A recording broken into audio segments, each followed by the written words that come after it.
Everyone, thank you for being with us. Before I call the meeting to order, I'll note for the record that I'll serve as the acting chair for today's meeting. I now call to order the meeting of the directors of the New York State Urban Development Corporation doing business as Empire State Development for Thursday, July 27th, 2017. As noted on the agenda posted to the internet, we welcome public comment on the items on our agenda to assure maximum opportunity. Speakers representing themselves may speak for up to 2 minutes each. If you represent a group, you may speak for up to 4 minutes, as long as you're restraining your comments to the items on the agenda. I'll ask the directors whether anyone has any potential conflict of interest with respect to any of the items on the agenda. As always, the directors have received the written materials in advance and are free to ask questions at any time. The first item involves the appointment of an ESD officer. I'll ask the directors to approve the appointment of Maria Mitchell, who I believe you met at the last meeting or maybe the meeting before. I lose track of time. But Maria, we're looking for a resolution to appoint Maria as Senior Vice President, Life Sciences, and an officer of ESD. I move. Thank you. All in favor? Aye. Any opposed? Great. Congratulations, Maria. Be careful you get what you wish for. I'll now ask Peter Heilbrunn to present an item relating to ESD's investment report and investment guidelines. Peter. We bring this item to the board every year because public authorities law requires annual approval by the corporation of the investment report. The report details, among other things, ESD investment guidelines, results of the annual audit, and the investment performance for the fiscal year. There are no recommended changes to the investment guidelines, and the auditors did not identify any deficiencies in internal control over investment compliance. The total investment earnings for the fiscal year were approximately $10 million and were generated from corporate funds, revenue bond funds, and various economic development project and program funds. The earnings are utilized for corporate requirements, bond portfolio debt service, and in accordance with project and program budget legislation.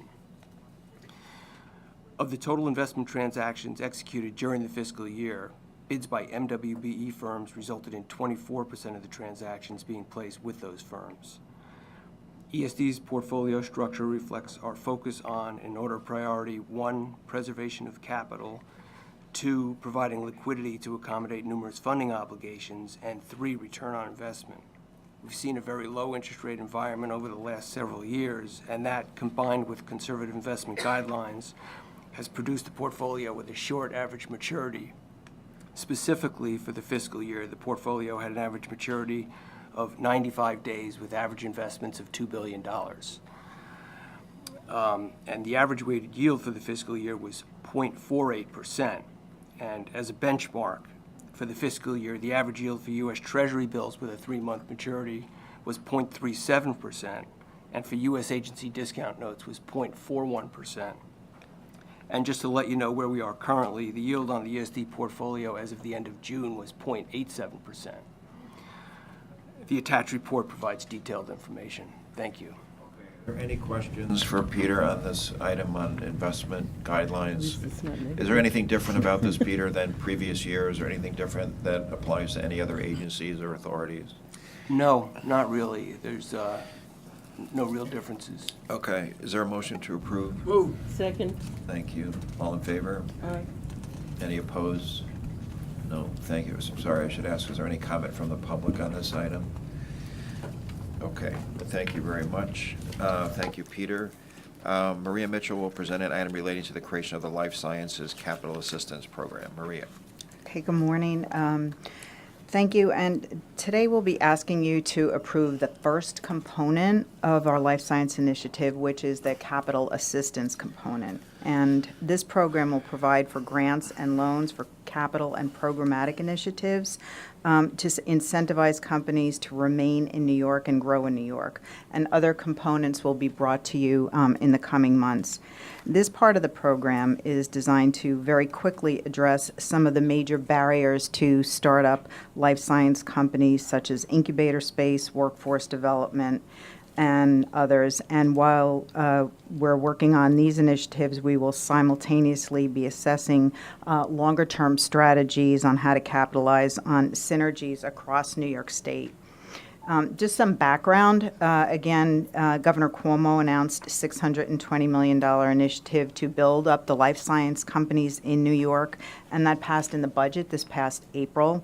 And for those of you who may not know, life sciences is one of the fastest growing industries in the country. It includes research, development, and manufacturing of biotechnology and pharmaceutical products, medical devices, and other biomedical products.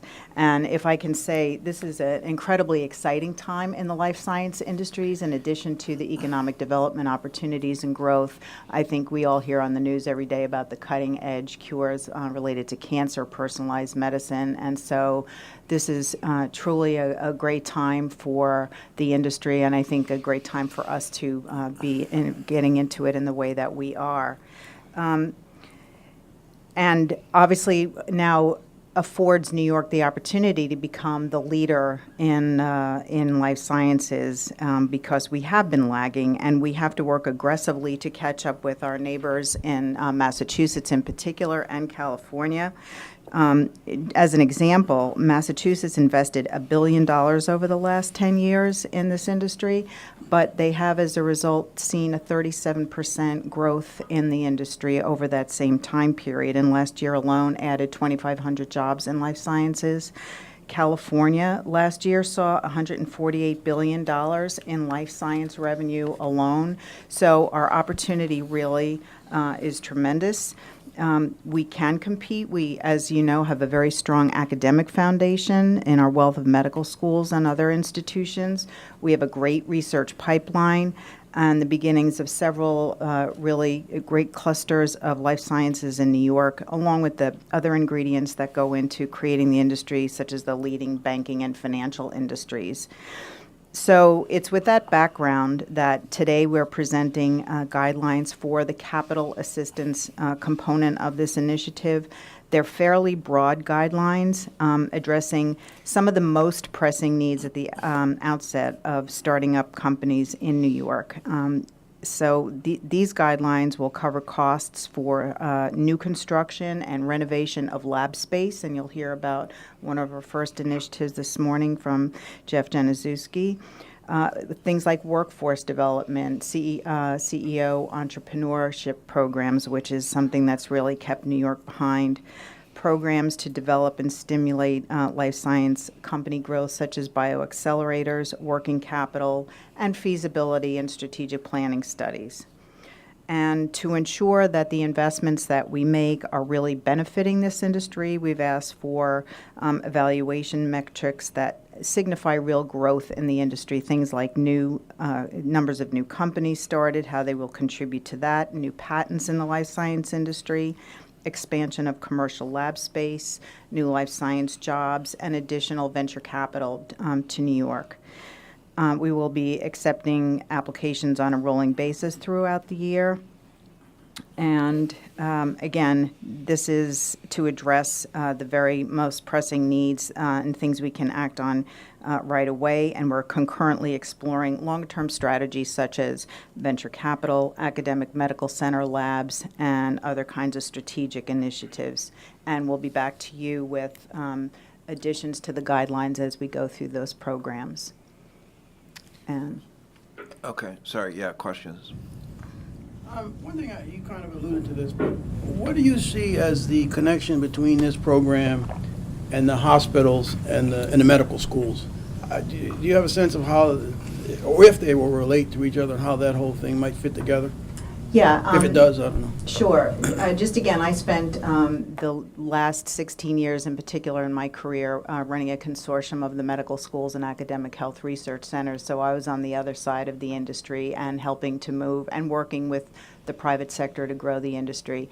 The academic industry has everything to do with this industry in that it's the research pipeline from those institutions that feed these businesses. So the whole idea of, for example, the incubator space in J Labs is for the academic, the scientists who make those discoveries and want to start companies, have that lab space to go and start companies, get the mentoring programs to learn how to be CEOs, because that's not who they are. So very inextricably tied to the hospitals and the medical schools, all of this. Any other states who've done that, has that, I mean, like you talked about Massachusetts, who's sort of gotten a big head start on this. Yes. Yeah. Yes, and again, a place like Massachusetts, a lot of this emanated from Harvard, MIT, Dana-Farber, and it's where, concentrations of academic institutions are that these clusters really grow up. So the academic institutions are just vital to a successful life science industry, which is why we really should have a much stronger commercial industry. And Governor Cuomo's announcement was very much anticipated, needed, and will really help. Thanks. Yeah, Joyce. Yeah, Thank I you. understand that this is a capital assistance program, Yes. but I'm just wondering whether, given that some of the some of the projects which will be undertaken under this program hopefully will become profitable, and some of them may in fact become very profitable, whether the state will benefit in any way directly by receiving any kind of share in the upside of these projects.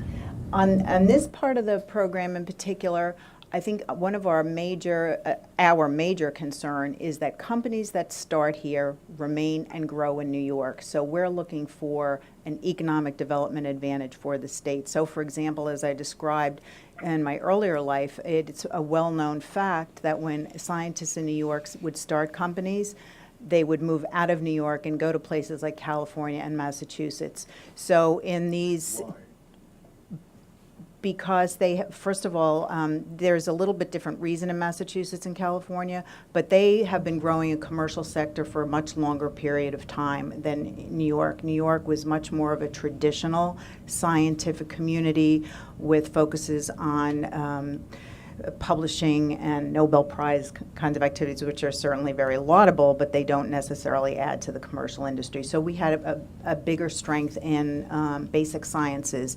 In a place like California, they had a strong engineering sort of foundation, which is much more entrepreneurial. And so companies started out of that. So the whole flavor was entrepreneurial. So they had a number of CEOs. It was more inbred in their sort of DNA, if you will, no pun intended. But I had venture capital folks say to me, we can't keep these companies here because we can't find CEOs to run them. I can take the company to California and I have my pick of CEOs. So those industries have been growing up for a very long time. I will also say that from the time I started in this industry and started to look at what the problem was, from day one heard that one of the problems in New York was that there was no stakeholder investment in New York. That's to say, New York State government had not really invested in. So if you want to take a risk and you come to New York and it doesn't work, there's no industry to fall back on. There's no real investment. So Governor Cuomo's announcement alone has generated enormous enthusiasm and excitement about it, in addition to the fact that there's real initiatives there, things like tax credits that very specifically address the life science community. So there's a whole host of reasons why. And in response to Joyce's question, does the state recoup any of its investment at any point? On this particular phase of what we're doing, it is really to make sure that we eliminate the barriers to starting companies here and keeping companies here. So I think the benefit that we gain are all the economic development, the jobs created, et cetera, and the revenue. Like I said, California, $148 billion in revenue last year alone from life sciences. There may be components down the road where we do take a share of profits, but in this piece alone, not right now. But we'll come back to you with that. And how is, I know there has been some programmatic activity in this area previously, not on this scale, obviously. but particularly within New York City. And so I'm just wondering how this will coordinate with what's being done by New York City. Yeah, oh, that's a great question, and I think two things. We have every intention and plan of working closely with New York City. We've been meeting with their economic development folks so we can coordinate with them. Obviously, both personally, professionally, and otherwise, I have a strong relationship with all the New York City institutions. They're an integral part of this, and we've also been working, and in this short time, have been arranging a lot of meetings between New York City players and upstate players so that we really are connecting the dots. And I think one of the great things about this is an opportunity to really build on synergies between all the different regions of the state, which is something that this will do and we're doing now. Thank you. Sure. Any other questions? Let's approve it. Is there a motion to approve? So moved. Thank you. Second, Joyce. Any comment from the public? All in favor? Aye. Any opposed? Okay, thank you. Christine Kostopoulos is up next, and she'll present two items for your consideration. We'll vote on each after each item. Christine. Good morning. The first item is on the Lake Ontario Small Business Recovery Fund. As the directors may recall, the guidelines for this program were approved in May of 2017. Since that time, the program has been expanded, and we're requesting authorization to amend the guidelines. It's been expanded from $5 million to a total of $15 million. The maximum grant award has been increased from $20,000 to $50,000. Program eligibility has been expanded from small businesses to also not-for-profits, farms, owners of multiple family dwellings, and homeowners associations. The losses have been expanded from not only physical loss, but will also cover revenue loss, and the geographic area of the program has been expanded. The grants will cover 50% of any kind of loss, but in no instance will they exceed $50,000. I'll be happy to answer any questions. Any questions from the directors? Sorry, is there a question, Joyce? Yeah, I'm just curious because $50,000, even though this isn't New York City, but upstate New York, just doesn't seem like a very large amount to be making up or to compensating. And I'm just wondering, what was that number based on? How did we arrive at that? We actually modeled it after some other recovery programs that we had administered. It had started at $20,000, but given the losses are so vast, we increased it to $50,000. Right, that's what I'm concerned about, was whether that is actually sufficient to meet the need. Christine, it's Kevin. Whether it's not. Was this 50,000 set per the statute? I believe it was, yes. So the law passed it. And So- in our experience in previous instances, we're filling a gap. So some of these folks will have insurance, and where that insurance doesn't cover all of the losses, we will help them in that space. And I assume if it's not sufficient, we go back to the state legislature and ask for an increase. Potentially. Potentially. But we do expect it'll cover the vast majority Yeah. between the insurances and other sources of funds. Thank you. Just briefly, was there a catastrophe, a disaster that occurred around Lake Ontario? What- Yeah, the flooding, there was a lot of flooding with all the rain that happened this year. So I see. there was quite a bit of damage around Got it. Lake Ontario shorelines. Any other questions from directors? Any comments from the public? Is there a motion to approve this item? Thank Second. you, Derek. Second. Joyce, all in favor? Aye. Any opposed? None. Okay, Christine, keep going. Okay, the next item is on the New York State Industrial Hemp Processing Grant Fund. We'll be asking for authorization to adopt guidelines, make grants, and delegation of authority, and take related actions. There's $5 million dedicated to the program. It's going to be administered by ESD in consultation with the Department of Agriculture and Markets. The purpose is to provide grants for machinery, equipment, and improvement of physical structures required for processors of industrial hemp for commercialization in New York. Grants will cover 50% of the total project cost and will be a minimum of $50,000 and a maximum award of $500,000. And again, I'd be happy to answer any questions. Any questions from directors on this? Joyce? When you say commercial uses of industrial hemp, I'm familiar with some of them. I'm just wondering, are there any restrictions on the kind of industrial use that we're talking about? But, no, there are no restrictions in the guideline. I have a particular familiarity with the use of industrial hemp in construction.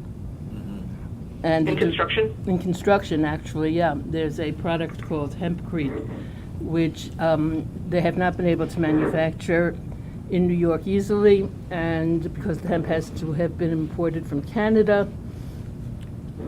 But when it's used as a building material, it has the potential for being negative emissions.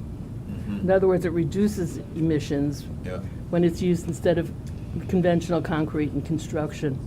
I'm just wondering The DEA if this program would... Yeah, I think the DEA restricts like the seed and the amount and things of that nature, but not the end use so much. Thank you. Other questions? Any comments from the public? Any hemp jokes anywhere? All right. I Hearing carefully none- avoided Hearing that. none. Is there a motion to approve? Thank you. Second. Thank you. All in favor? Yes. Aye. Any opposed? None. Okay, thank you, Christine. I'm just going to identify a few items, kind of moving along quickly. We did close the Tiffia loan.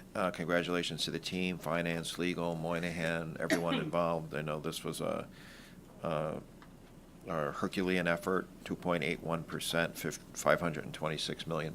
So great news, great job. On a less serious note,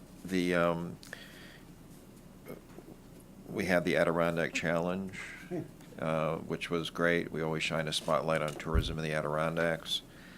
I think for the fourth year, I had the opportunity to compete in the whitewater rafting. And for the second year, somebody in our boat got jettisoned off into the river. So we. Happy it wasn't you. I didn't say if it was or wasn't. But I'm not going to say who won for the sixth year in a row.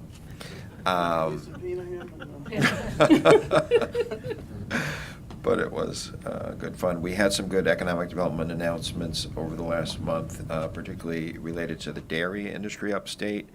ESD did some fabulous work. Jane Thielen in our strategic business division in particular was particularly helpful to Kraft Heinz and to the state by actually kind of serving as an investment banker, actually identifying and bringing to the table a potential buyer of that plant in Campbell, New York, which is the last of those Kraft plants that were saved from closure. You might recall that announcement that Kraft made a couple of years ago. So they're investing in the plant over $10 million. They're acquiring the facility. They're hiring at least 150 people over the next year and probably more to follow. So that was great news. And similarly in Batavia, there was a plant that was formerly a yogurt plant, joint venture between Pepsi and Mueller Company out of Germany that had gone out of business. That plant was dormant for a couple years, and ESD was involved with, again, finding and supporting a buyer upstate. H.P. Hood Company from Massachusetts, which now has more plants in New York than Massachusetts. So that was very good news. And just in the interest of time, I think those are some of the highlights. Our New York-based television productions received a record 128 Emmy nominations. Those of you who are avid television watchers, The Americans and The Unbreakable Kimmy Schmidt. How many of the directors watched those shows? I knew it. I just wanted to call you out as being not in touch with popular culture. Put them in the schedule. Okay, anyway, yada, yada. And Glendon, why don't you give us a quick summary before we move to the project? Thank you and good morning. The directors will be requested to consider 18 projects totaling $100,330,069 in grants. The projects include 8 regional council awards and 12 discretionary awards. The project will take place in the Southern Tier, Western New York, Finger Lakes, Mohawk Valley, Central New York, Long Island, and New York City regions, leverage over $100 million of additional investment, retain 224 jobs, and create 90 jobs in the state. Thank you. Okay, thank you, Glendon. The first 3 projects will be presented are from the Southern Tier. Donna Howell. Donna? Good morning. So for the first one, for Watkins Glen, the directors are requested to approve an $800,000 grant to Watkins Brewery Holdings, LLC, to be used for a portion of the cost of redeveloping a 15,700 square foot facility into a long-term stay hotel in Watkins Glen, which is in Schuyler County. Watkins Brewery Holdings will redevelop and renovate a vacant, dilapidated 110-year-old structure located along Franklin Street on Seneca Lake into a facility that will contain 7 townhome units that will be rented as long-term hotel stay rentals, like weekly vacation rentals. Watkins Brewery Holdings, LLC was formed in 2012 specifically to develop the building located along Franklin Street in the village of Watkins Glen. The company is serving as the construction manager for the project and will manage the rental properties once the project is complete. The company submitted a proposal under round 2 of the Consolidated Funding Application, or CFA, to assist with this redevelopment. This is a regional council capital fund grant and is aligned with the Southern Tier Regional Plan and complements the region's comprehensive blueprint created under the Upstate Revitalization Initiative to invest in existing dilapidated buildings and providing amenities for tourists in close proximity to the downtown and the waterfront. The project takes advantage of existing infrastructure, encourages living in the existing urban setting, and provides support to existing businesses. Without ESD assistance, the project would not be economically viable due to construction costs, the seasonal nature of rentals, and the depressed housing values in the area.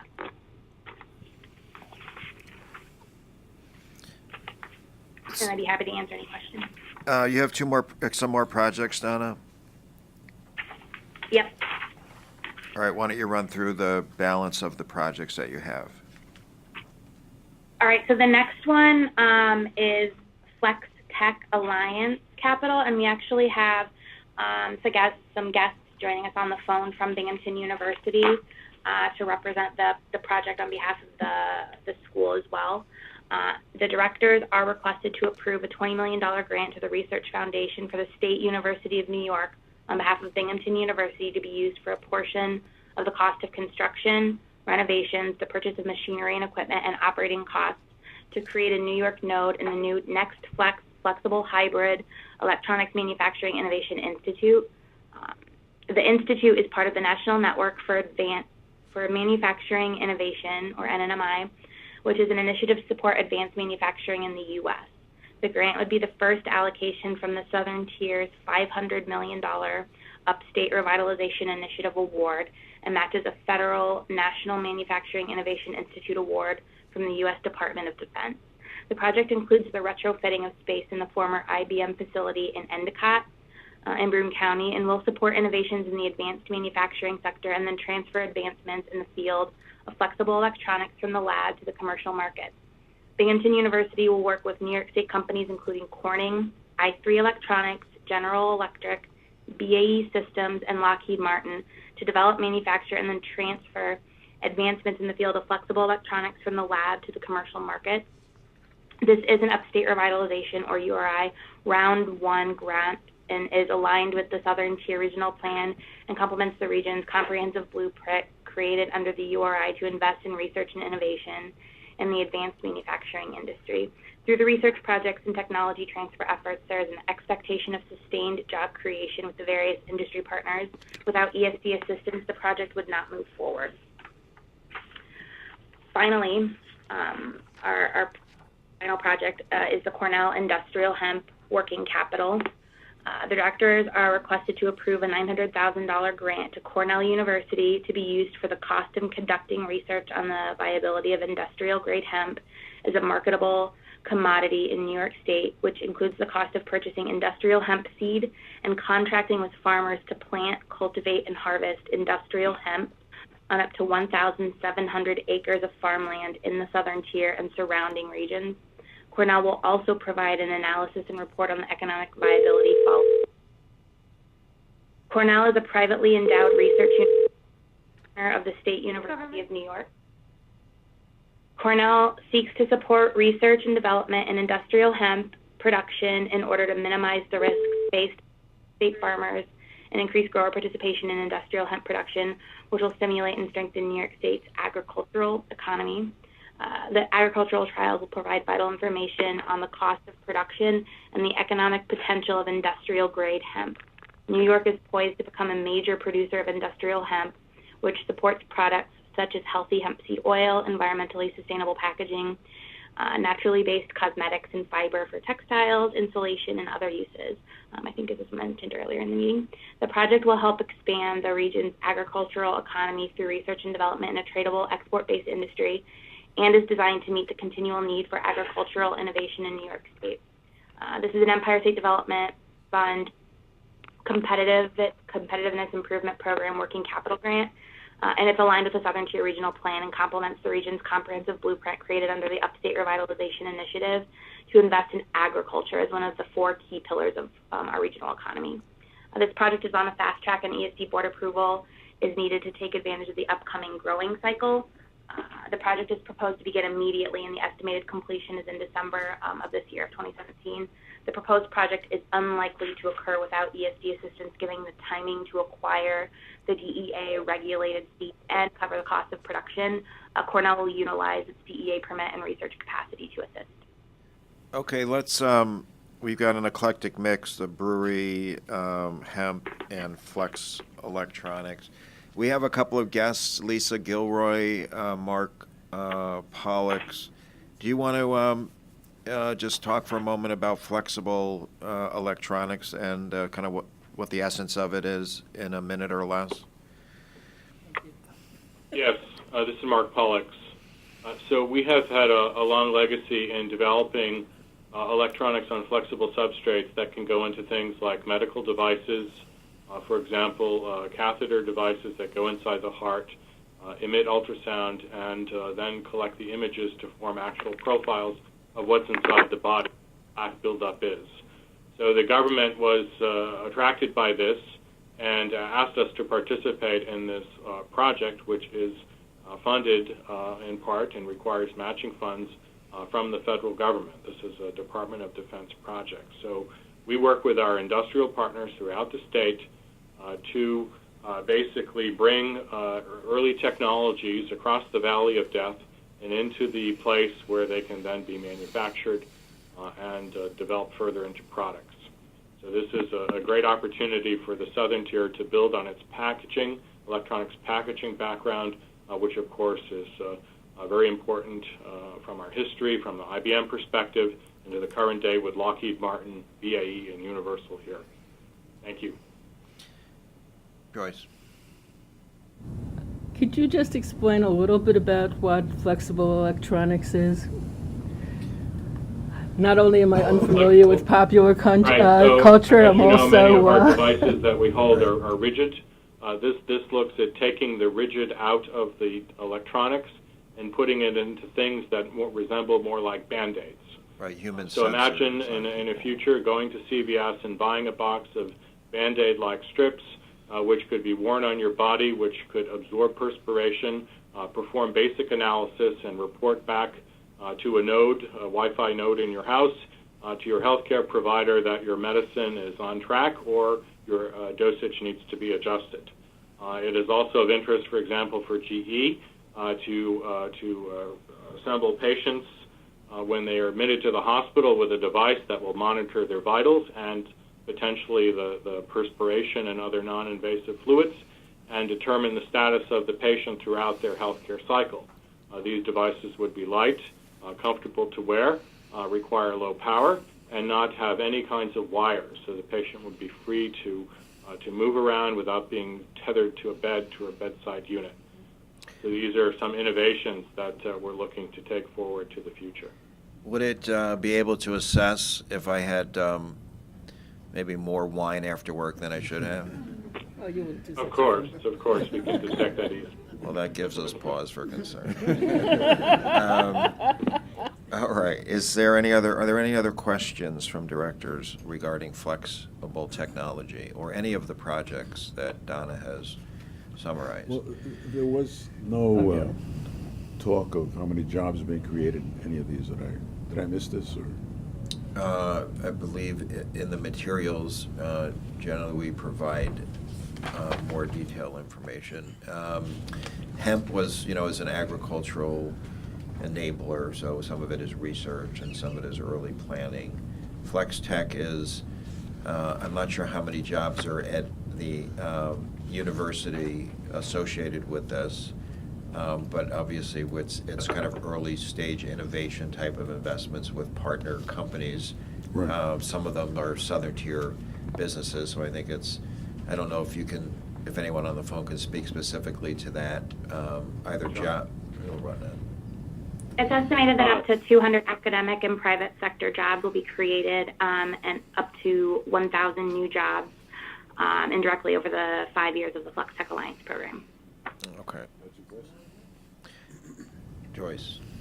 I'll ask my other question. Will the state in any way benefit from any upside if any of these projects become commercially successful?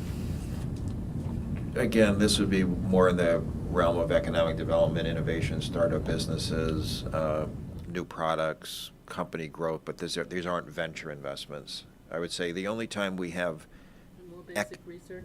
Yeah, more basic research. And the times that we have equity upside is whenever we're presenting anything related to the venture capital funds that we do. So I would say, as a rule, we're not taking equity interests in these companies. It's something we might want to think about, though, going forward, given that there is considerable upside potential for these. Right. Okay. Other questions from directors on either of these three items? Any comments from the public on any of these three items? Is there a motion to approve them all? Thank you, Derek. Second. Cesar, all in favor? Aye. Any opposed? Okay, thank you, and to our guests who joined from Binghamton. Much appreciated.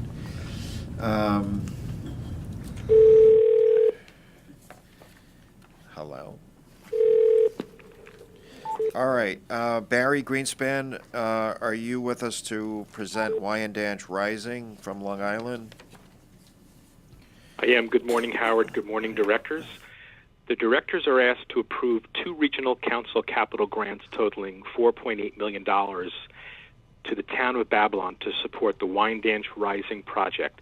These infrastructure investment projects were both priority projects for the Long Island Regional Council from rounds 1 and 3. The total project cost for these 2 projects is about $17 million, and both projects are fully complete. These grants support a regional strategy to invest in a community, Wyandanch, that has for decades suffered from great disinvestment. These 2 grants were used to pay for a portion of the cost for infrastructure for a transit-oriented, mixed-use development in Wyandanch, Suffolk County. Specifically, we're funding an intermodal plaza, 2 access roads, and an ice skating rink for the complex. This infrastructure was necessary framework for the development of 2 mixed-use buildings that include now 177 residential units and 35,000 square feet of retail on the ground level. Worth noting, 123 of those 177 units are affordable housing. Nearly all the units have been rented. The hamlet of Wyandanch has been the focus of concentrated planning by both Suffolk County and the town of Babylon for at least a decade. The development is called Wyandanch Rising. It sought to transform the most economically, socially, and environmentally distressed community on Long Island into an active, mixed-use, mixed-income, transit-oriented community. In 2011, the Regional Council recognized Wyandanch as a project of regional significance and dubbed it our region's Opportunity Agenda area. Since then, the 2 residential buildings with ground floor retail space have been fully built, and a third one will soon be started. There remains a strong demand for the residential apartment units. The development is adjacent to the railroad, and the MTA recently invested $30 million in a new parking garage and will soon be constructing a new LIRR station. projects are complete, and we are requesting board approval to disperse funds. Thank you, and I'll take any questions. Yeah, and Joyce and then Cesar, I know his familiarity or any comment on this project. Well, I just think that Wyandanch Rising is really a key project on Long Island. Yeah. I mean, that was the most depressed community. Yeah. And if you visit it today, you'll see the impact that government can make Yeah. when it focuses on a community. And I Yeah. know that the county executive has been particularly interested. Yeah, absolutely. Joyce? I'm just curious, what is the connection between an intermodal plaza and an ice skating rink? I mean, what is the function of the ice skating rink? And why is it part of this project? There's housing all around it. It's not just the development of the station. Right. That is but- part of it, but there is a massive development that is made. It was also a sense that they wanted to make Wyandanch Rising really a place where the community could come and use the facilities. So the ice skating rink, which there were no other similar facilities in the area, was really seen as kind of an anchor of this community development. Is that open year-round? No, just in the winter. Yeah. Well, it says, though, that the space will also be used in the summer for other kinds of events. Is that accurate? It is. There's open space in the plaza, which they could use for concerts, community events. There's also even a community room in the ground floor of the complex, which is used constantly by community members. So it's more than just an ice skating rink. It has other Absolutely. community Absolutely. facilities It's also associated. aesthetically pleasing in the center of this complex, which will eventually include 3 residential buildings. It's going to become like Rockefeller Plaza? Exactly like it. Exactly. Any other questions sorry, Derek? You mentioned that the residential was almost fully occupied. How's the retail space doing? Well, I was just there about 2 weeks ago, and the retail space, I would say, is about 25% filled. We're even having discussions with a local technology group about potentially putting in some technology incubator space on the ground floor of the complex so that individuals could start businesses, have access to the train into Manhattan. But this is a tough retail space to fill, so it's going to take a while, but the developer is working hard at it. Is there any particular types of businesses you're looking to attract, or is it, whoever will sign a lease? Well, it is primarily restaurants. There is pizza. There is a local community store. But I think the developer would probably be interested in talking to anyone who had interest in Wyandanch. Thanks. A 7-Eleven just opened on the ground floor of the complex. So Any it other, sorry. provides basic retail services for the residents of the complex? The residents of the complex as well as the residents of the surrounding Wyandanch community.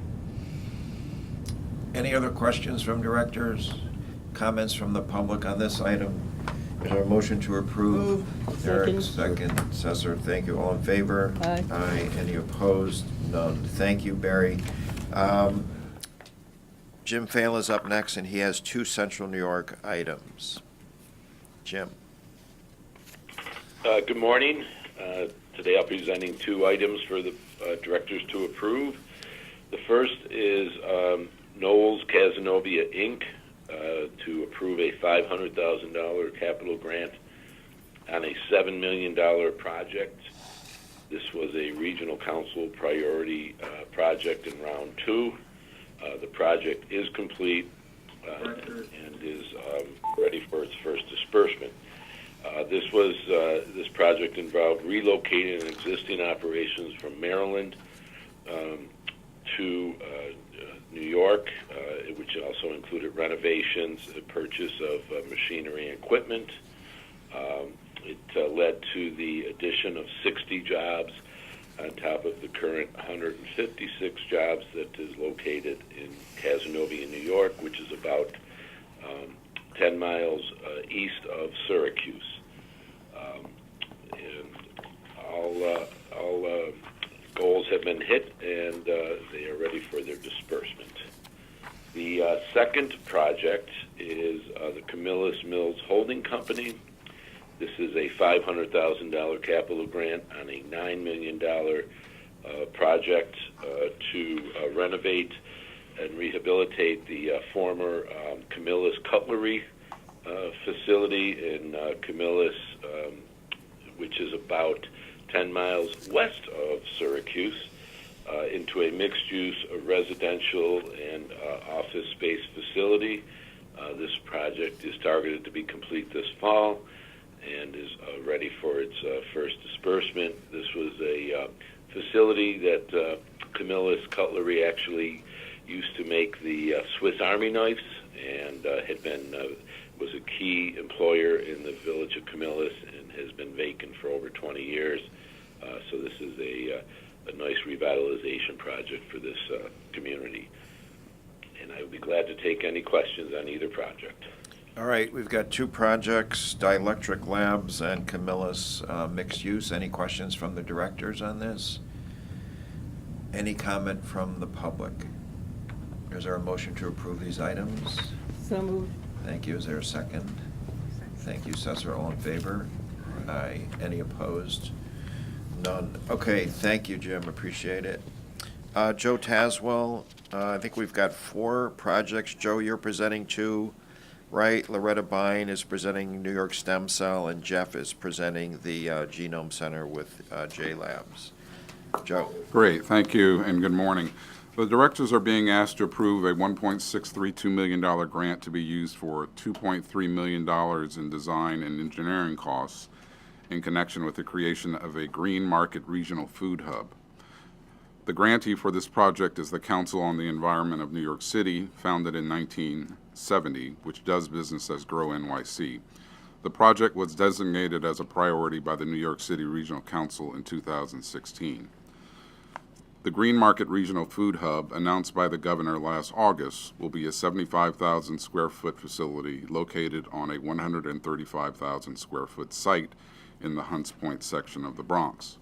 The facility will provide access to the New York City wholesale market for more than 120 mid-sized New York State farmers, as well as access to healthy, fresh, local produce to an estimated 500,000 New Yorkers, most of whom live in underserved communities. Nearly half of the facility will be dedicated to wholesale food distribution, while the remainder of the facility will serve as offices. In addition, approximately 20,000 square feet will be used for food processing, either managed by Grow NYC and a partner, or to be occupied by a tenant that may offer co-packing opportunities. This request is specifically related to design and engineering costs. However, the state will ultimately be investing a total of $15 million in what is expected to be a $20 million project. The food hub will create 95 direct jobs, including warehouse employees, drivers, and managerial employees, and approximately 150 construction jobs. The project is expected to be complete in April 2019. The second project, the directors are being asked to approve a $300,000 grant to be used for design and construction costs in connection with the $5 million redevelopment of approximately 16,000 square feet of industrial space into biotech labs and office space for startup New York companies at the BioBat facility at the Brooklyn Army Terminal. This project was designated as a priority in Round 5 by the New York City Regional Council. BioBat is a nonprofit joint venture between the New York City Economic Development Corporation and the Research Foundation for SUNY on behalf of the SUNY Downstate Medical Center. The BioBat facility provides state-of-the-art wet lab, office, and manufacturing space for biotech and technology companies. BioBat, which is comprised of a total of 524,000 square feet, is being built in phases for incubator graduates and more mature biotech companies. A total of 20 companies have been admitted into Startup New York at the SUNY Downstate facilities, and 2 of these reside at BioBat. Another 5 companies have expressed strong interest in moving into this space, but the build-out of space is necessary to attract additional companies. The project will be completed in December 2018 and is expected to result in up to 48 full-time jobs and 84 construction jobs. Thank you. Okay, Joe, is Loretta, if you're on the line, why don't you launch into the Stem Cell Foundation item in New York? Very good. Good morning. Today, the directors are being asked to approve a $500,000 capital grant award for the not-for-profit organization known as the New York Stem Cell Foundation. The grant is 2% of the total project cost and was used for a portion of the cost of construction and renovation of the state-of-the-art lab and office space at West 54th Street and 11th Avenue in Manhattan. Construction was completed last March. The project will retain 54 jobs. Current employment level is at 62 jobs. The New York Stem Cell Foundation will employ a minimum of 84 people by January 1st of 2018. The New York City Regional Economic Development Council has been made aware of this research and development expansion involving job retention and creation. One last note, the project has an MWBE goal of 50%. Okay, thanks, Loretta. Jeff, you take the last item. Good morning, and from the shores of Lake George. Today, the directors are being asked to approve a $17 million capital grant for the New York Genome Center to build the J Labs at New York City in the Hudson Square section of Manhattan. This is the very first initiative of the Life Sciences program, the guidelines of which you approved a little earlier in this meeting. The ESD grant is intended as an inducement for the Genome Center and Johnson & Johnson Innovation to enter into a 5-year operating agreement to create a J Lab, and I'll get to what that is in a moment. The J Lab at New York City will open up in March of 2018 at 101 6th Avenue and Watts Street in Manhattan.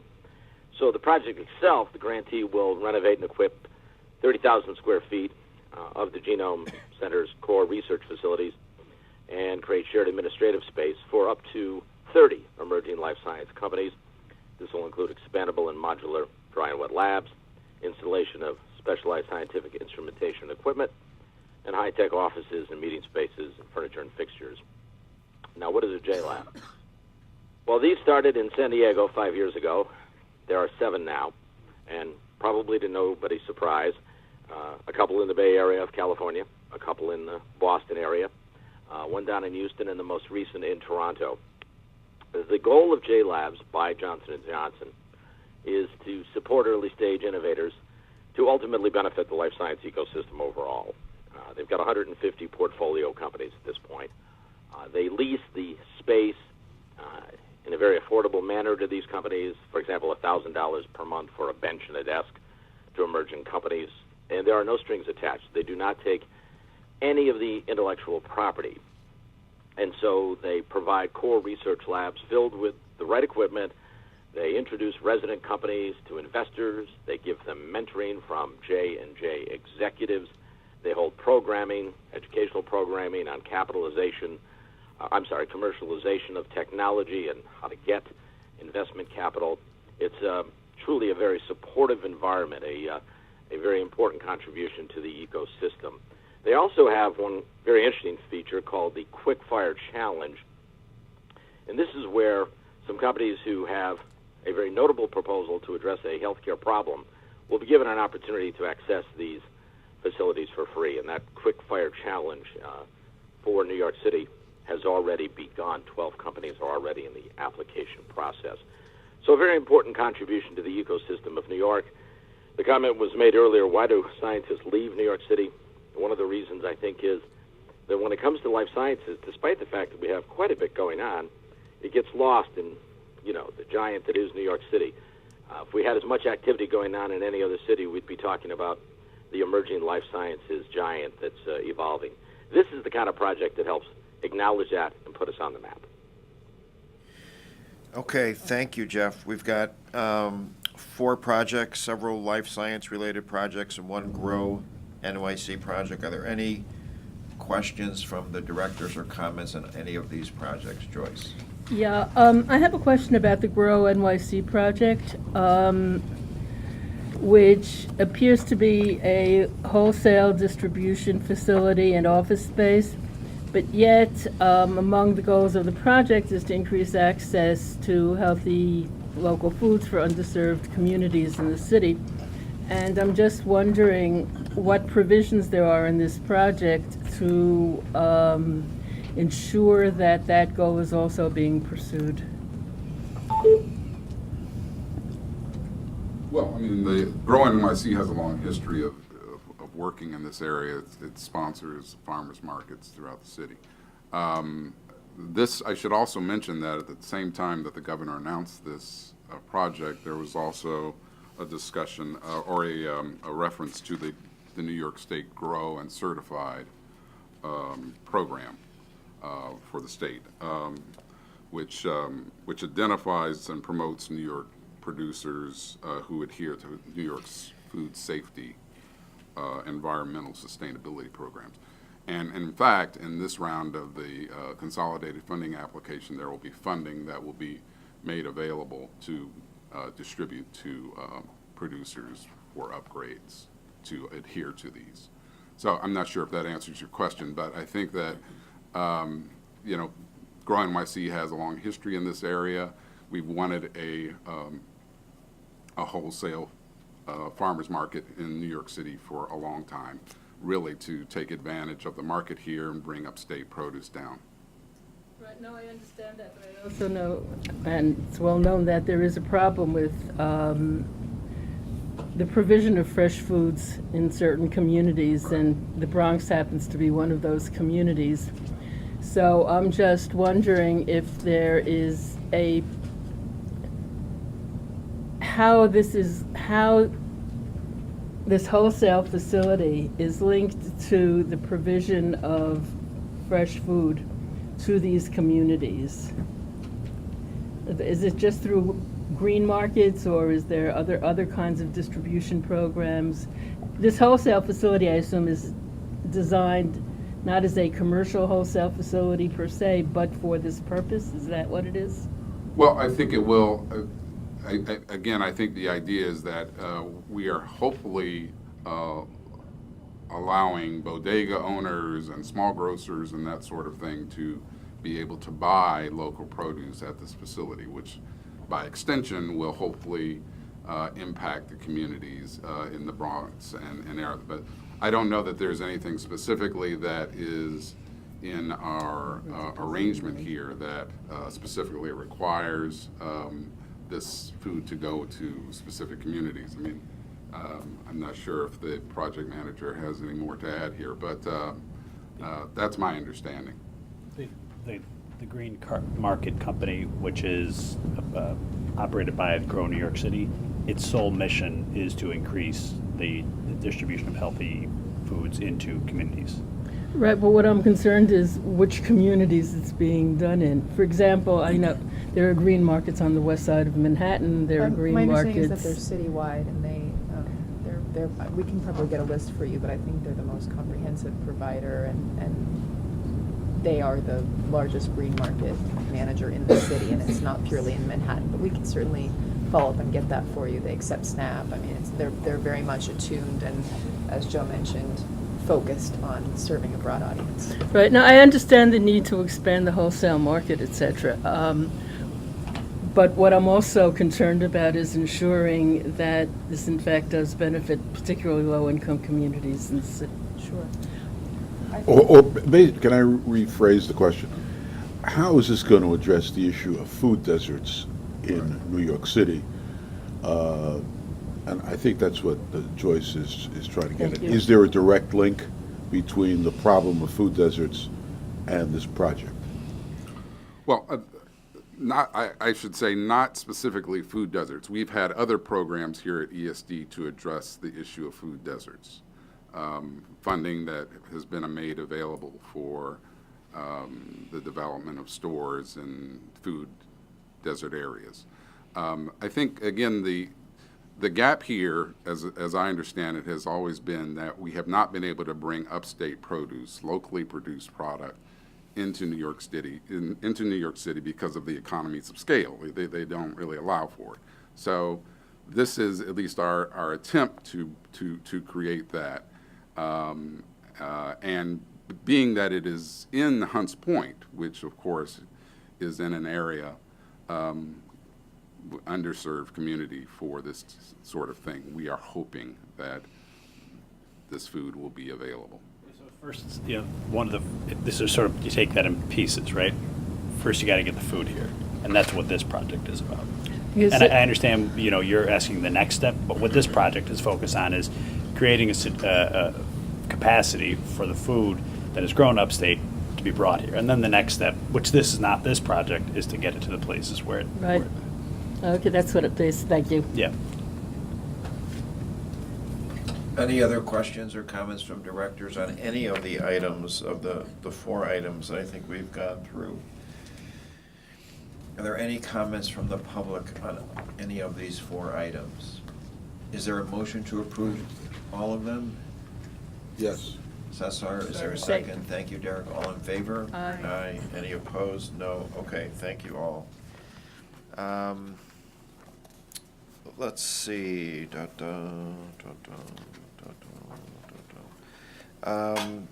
I believe that Christopher Ortiz, are you here to review broadband? Okay, thanks.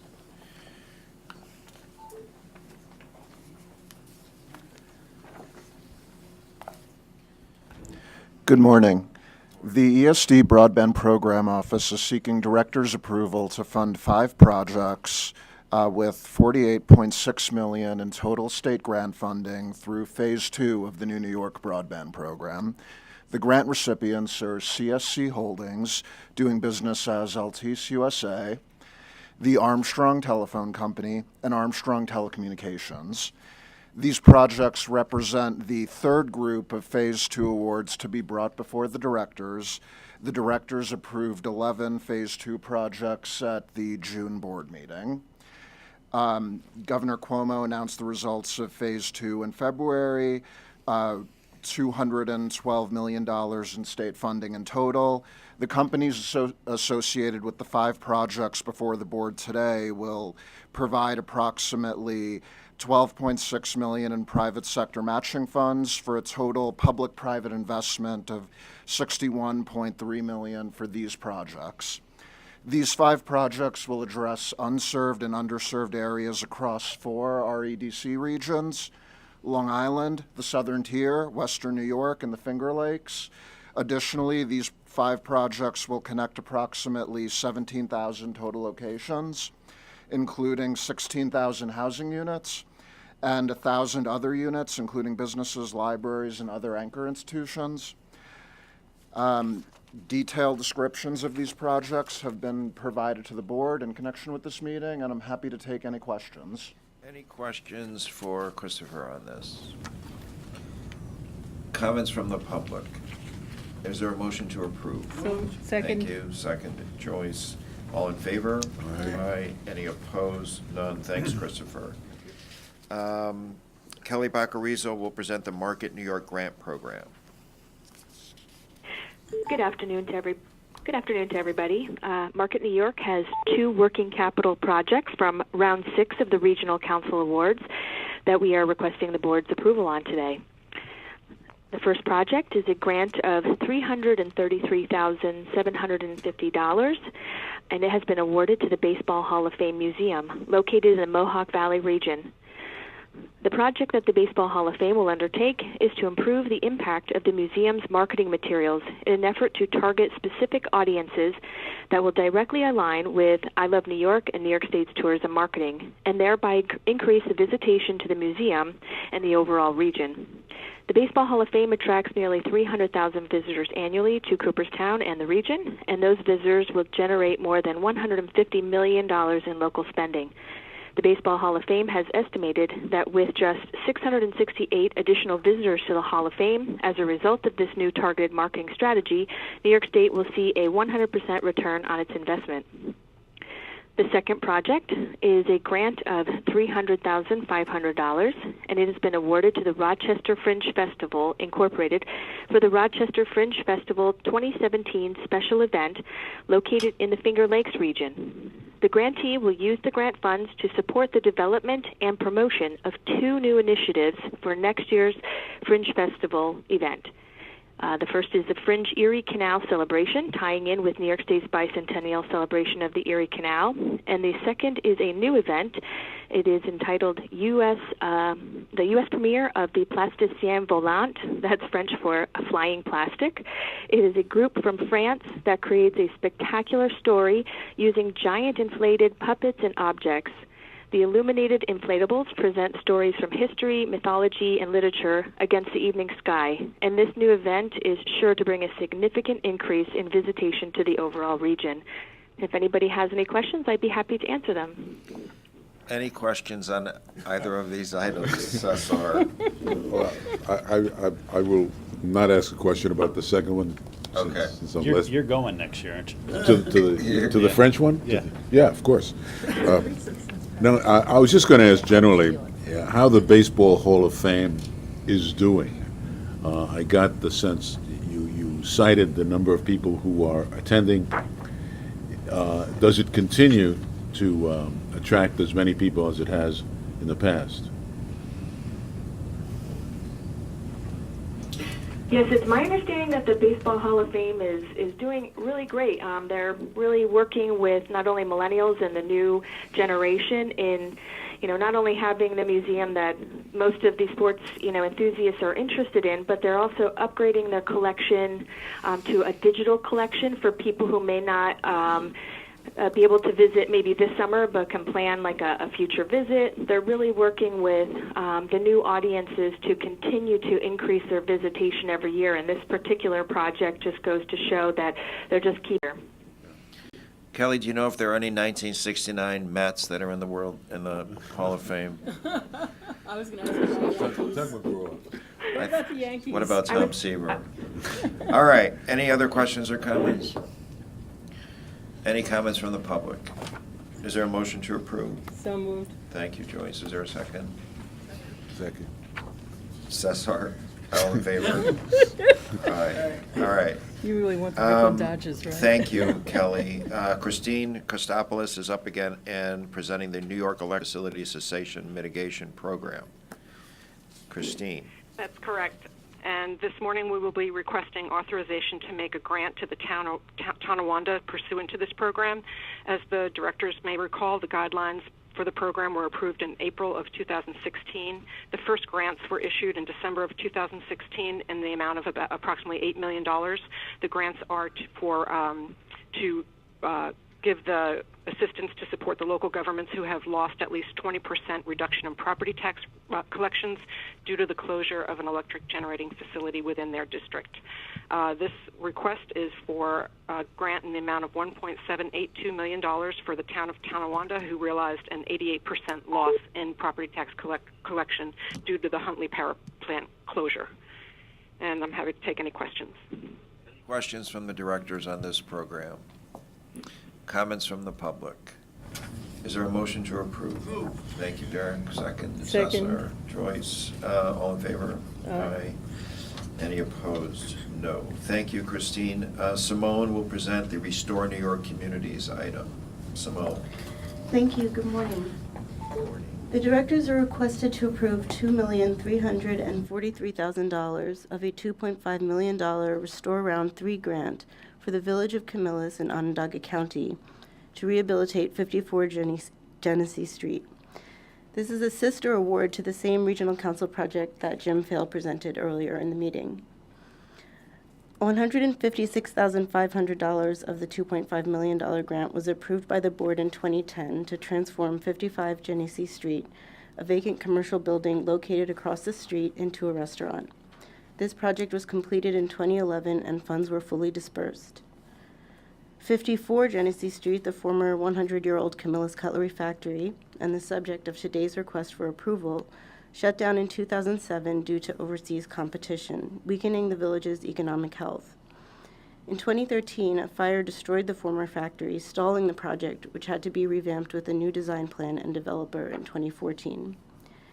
Today, the project is nearing completion, which is expected for September 2017, and the former factory has been transformed with an investment of $9.7 million into 29 market-rate loft-style apartments and 8,500 square feet of commercial space. The factory's rehab supports the village's comprehensive plan to transform its deteriorating areas into thriving centers for work and recreation. The village expects to see a 5% increase in residential population thanks to this development. And I can take any questions. Any questions or comments from directors on this item? Comments from the public? Is there a motion to approve? Thank you, Derek. Second. Second. Joyce, all in favor? Aye. Any opposed? Thank you. Simone, you have one more non-discretionary project consent calendar? Yes, two actually. Two executive-sponsored projects for your consideration. The first is a $5 million grant to the American Museum of Natural History for design costs of the Richard Gilder Center for Science, Education, and Innovation. The center, which will be located on the Columbus side of the museum campus, is intended to inspire a sense of discovery by permitting visitors to explore within continuous connected spaces that integrate science exhibitions and hands-on educational displays.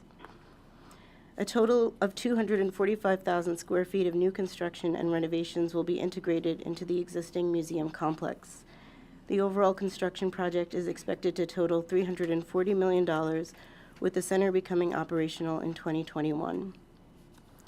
And the second project the directors are requested to approve is a $75 million grant to Stony Brook University for the construction of a research and development facility, the Institute for Discovery and Innovation in Medicine and Engineering, known as IDIME. The new 70,000 square foot facility, which is estimated for completion in August 2021, will be equipped with lab space, powerful computer capacity, and research and development equipment. IDIME will initially focus research and development in three areas: brain chips for neurological disorder treatment, next-generation drug design, and personalized precision medicine and imaging. IDIME will create new markets by focusing on strategically identified research initiatives to drive collaboration, innovation, technology transfer, and licensing through to commercialization. I'm happy to take any questions, and we also have joining us by phone from Stony Brook, Judy Grieman, Chief Deputy to the President, Fotis Soteropoulos, Dean at the College of Engineering, Michael Ahrens, Assistant VP for Government and Community Relations, and Bob Megna, Senior VP for Finance and Administration, who are also available to answer questions. Great, and Judy is here live and in person. Judy, if you want to join us or stand or what have you, and I know, because it's a significant project, maybe one or more of you can just talk briefly about the project and its significance and sort of in your own words, what it is exactly.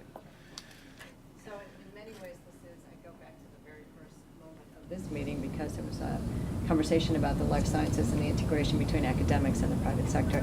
This is exactly that.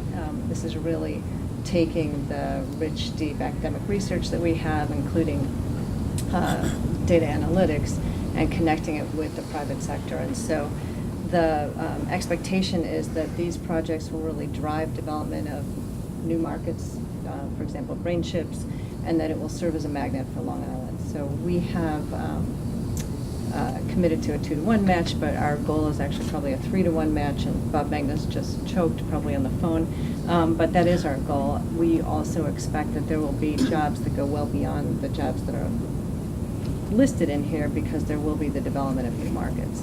Our dean, Fotis Soteropoulos, is on the phone if you want to hear some of the exciting science, but... Who is that? What's her name? Fotis Soteropoulos is the dean of our School of Engineering and Applied Science. He is a terrific guy, and he, and you have in your packet the three. This will be a facility that will be able to move projects in and out as things progress. And so the first three that we intend are the brain chips for neurological disorder treatment, next-gen drug design, and personalized precision medicine and imaging. I think it'll be a very exciting project on Long Island. Okay, so for the others, thank you. The other folks from Stony Brook are on the line. I don't know if you could hear what Judith said. Bob, it wasn't particularly flattering for you, but for the other gentleman, it was definitely flattering. So, no one's ever flattering to me, Howard. You know that. Would you like to add anything to the discussion to date on the project?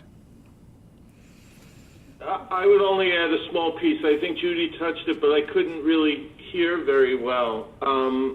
I think, this project also, I think, will generate significant employment opportunities in this part of Long Island. I think we believed that there were, a significant job multiplier associated with this project because of the types of projects that were outlined in the presentation that you've already heard. So, again, I think from an economic development point of view, this is a real positive project. Okay, thank you. Fotis, do you want to add anything to the science or the discussion?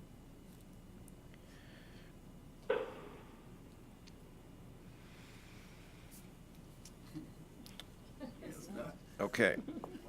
Any questions or comments from the directors to any of the Stony Brook folks on this project? Any comments from the public on this item? Is there a motion to approve? I have a question Yeah, about the sorry. museum. I'm sorry. Yes, going to the museum. The Museum of Natural History project. Yep. I'm aware that this new building is being planned. I also understand that there's community objections and problems with it, and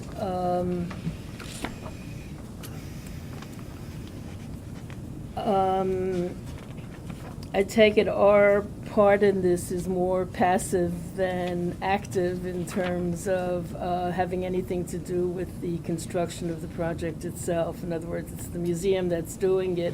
We happen to be funding a small portion of it. Is that correct? That's right.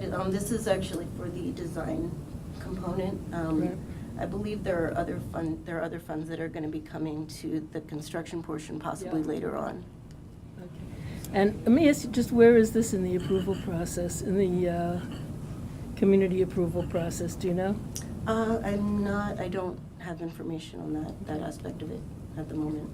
Okay. No, I'm just curious.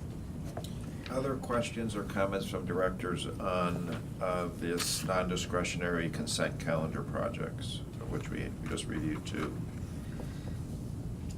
Comments from the public? Is there a motion to approve them?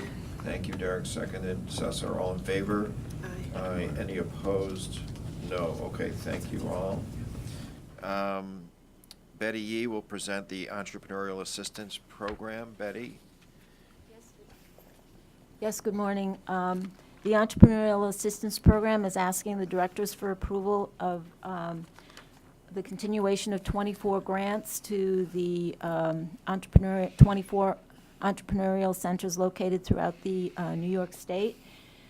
The grant is asking approval, we're asking approval of $1.9 million, which is a total of $1.7 million and approximately an additional $200,000 from previous funds to provide continuance of programs that are that provide intensive community-based training, technical assistance, and other related services to small business owners, particularly to women minority, and we have been concentrating on working with the veteran population as well over the last 3 years.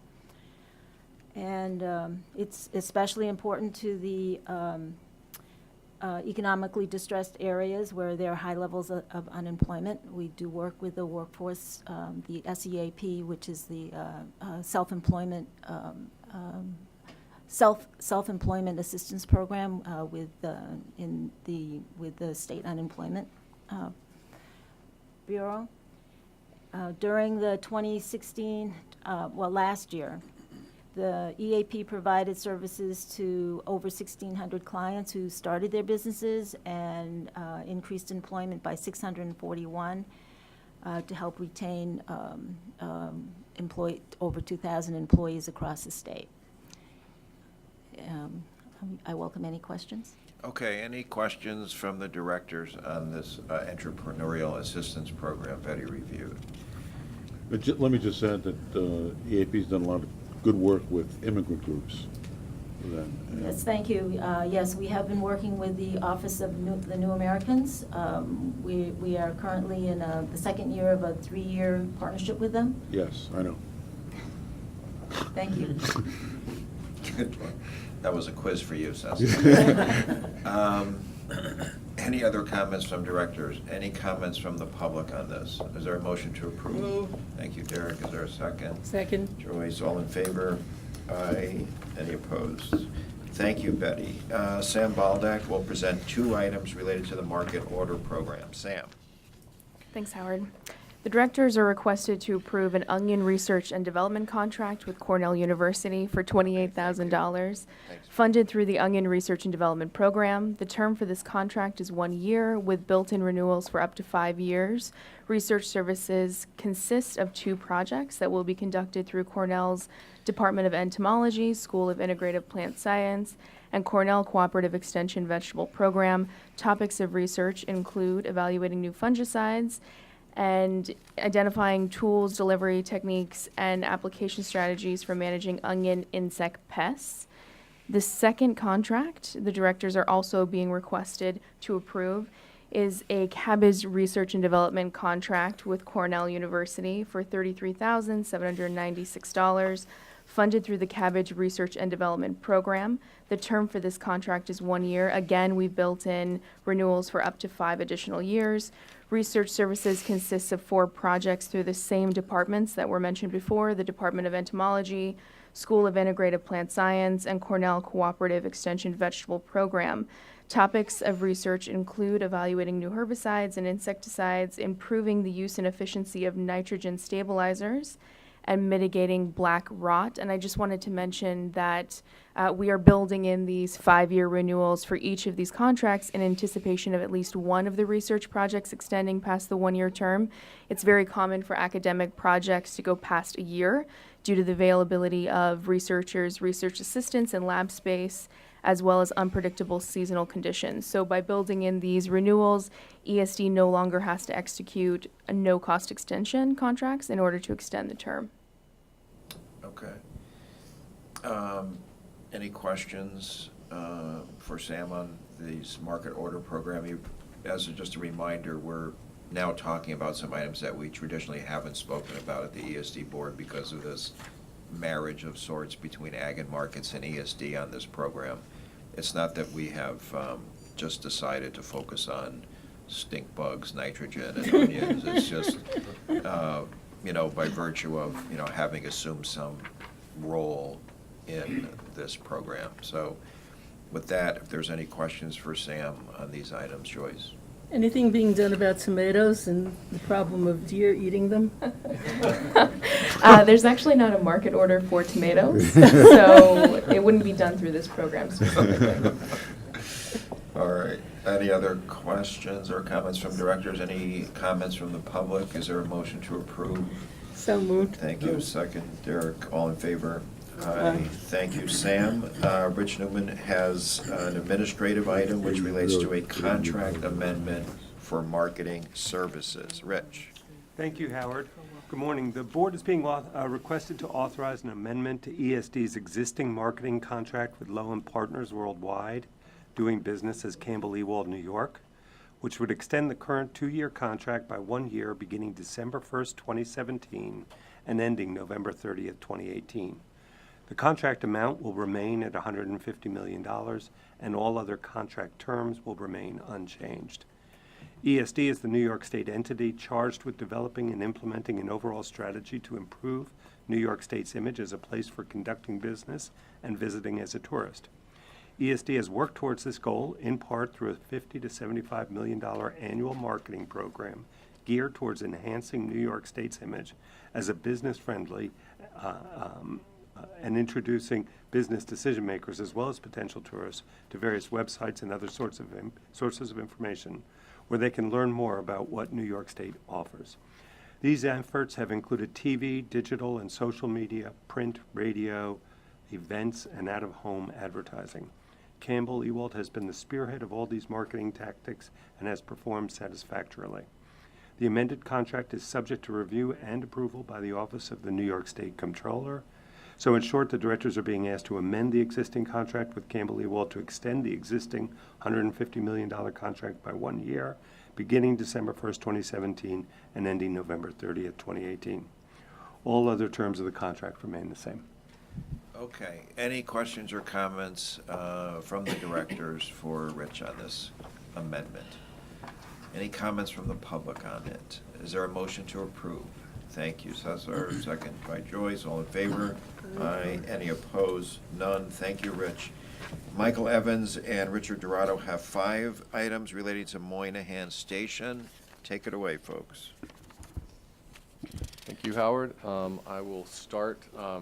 With your permission, I'll run through my 3 and then let Richard talk about his 2, which are related to legal services. Okay.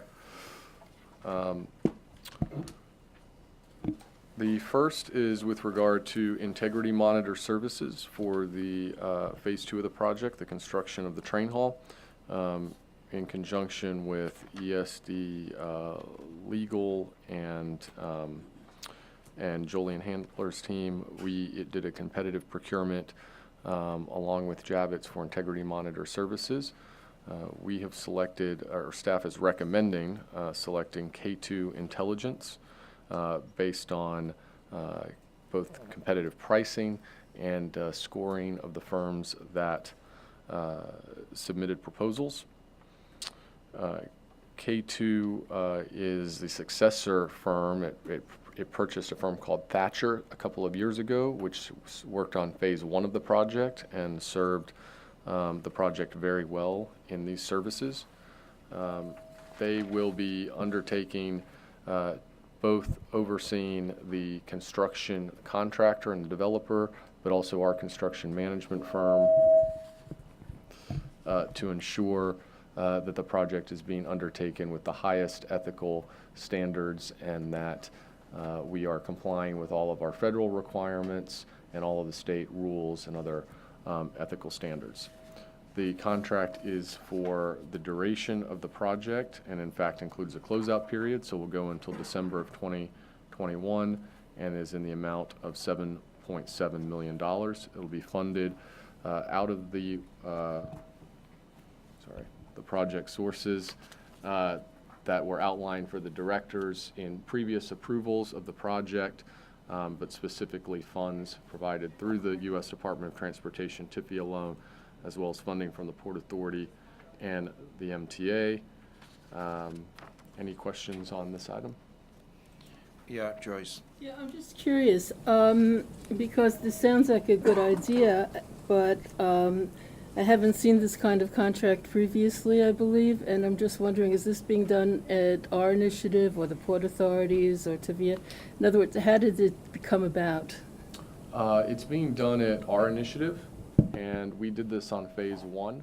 It's really it's a proactive approach, so rather than having a firm get assigned to us after an ethical violation or with a contractor, it's to actually be proactive and have someone come in, review certified payrolls, review timesheets, make sure that we're complying with Buy America requirements, all of these other items throughout the contract, both making sure the contract is doing that, looking at ESD, and looking at its construction manager.